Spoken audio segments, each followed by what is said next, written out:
Finally, want to upgrade your computer to Windows 11 but stuck on the TPM 2.0 error? Don't panic, you probably don't need a new PC.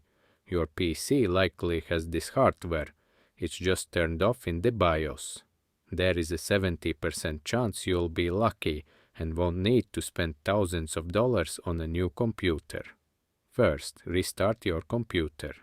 As it's booting up, repeatedly tap the Delete or F2 key to enter your BIOS settings.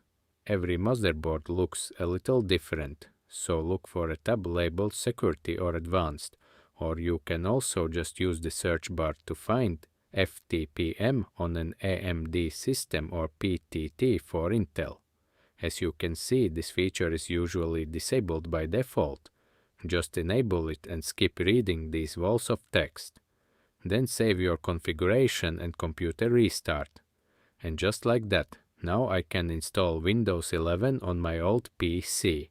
I hope this quick tip helps you get Windows 11 without panicking about buying a new machine. Good luck!